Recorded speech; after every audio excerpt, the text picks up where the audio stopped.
লক্ষ্মী কিচেনে সবাইকে নমস্কার জানাই। দেখো বাবা আজকে কারি পাতা তুলে নিয়ে আসছে। কারি পাতা ভাজা করব পেঁয়াজ দিয়ে, কাঁচা লঙ্কা কেটে। তোমরা কে কে খেয়েছো কমেন্ট করে জানাবে। আমরা কারি পাতা ভাজা খাই। তোমরা ভিডিওটা সম্পূর্ণ দেখতে থাকো। কারি পাতাটা আমি এখন ধুয়ে নেব। পেঁয়াজটা ছুলে নিয়েছি। কারি পাতাটা আমি ডান্ডা সমেত ধুয়ে নিচ্ছি, ধুতে সুবিধা হয়। তাহলে ধোয়া হয়ে গেছে, 3-4 বার করে ধুয়ে নিয়েছি।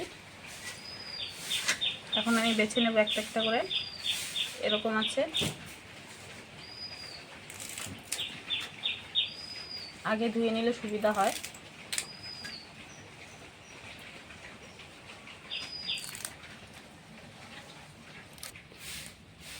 দেখো কারি পাতাটা ডান্ডির সাথে আলাদা করে দিয়েছি। কড়াইতে দিয়ে দিচ্ছি সর্ষের তেল। কড়াইতে সর্ষের তেলটা দিয়েছি, গরম হয়ে গেছে। ফোড়নে দেব শুকনো লঙ্কা, কালো জিরে,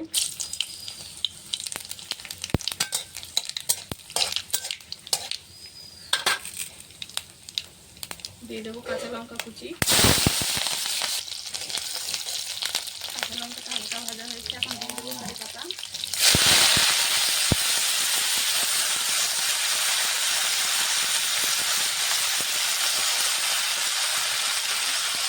কারি পাতাটা অনেকক্ষণ সময় ভাজবো, মিশমিশে হওয়া থেকে।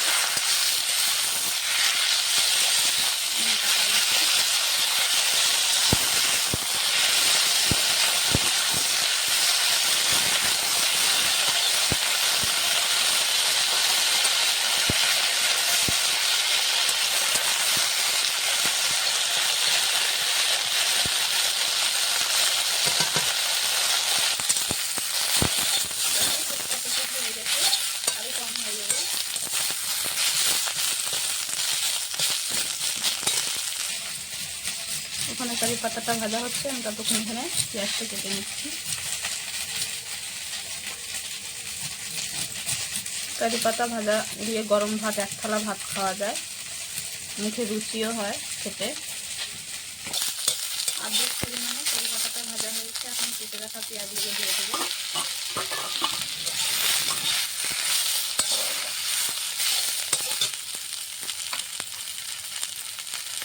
দিয়ে দেবো স্বাদ মতো নুন, হালকা করে হলুদ গুঁড়ো। ভালো করে আস্তে আস্তে জলে ভাজা রাখছি।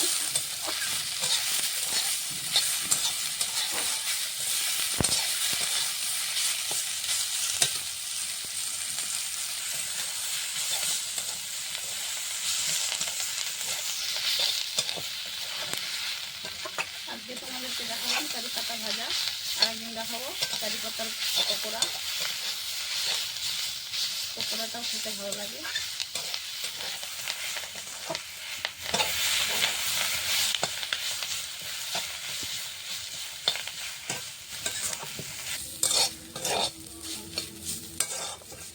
কারি পাতাটা দেখো ভাজা হয়ে গেছে, পেঁয়াজটা পরে দিয়েছি, দেখো লাল লাল করে ভাজা হয়ে গেছে। নামিয়ে নেব। দেখো সুন্দর হয়েছে ভাজাটা। তোমরা ভেজে খেয়ে দেখবে।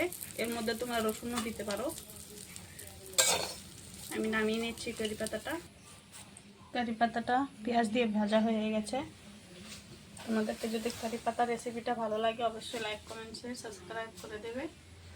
কারি পাতাটা গরম ভাতের সঙ্গে খেতে খুবই ভালো লাগে, মুখে রুচিও হয়, খিদেও বাড়ে।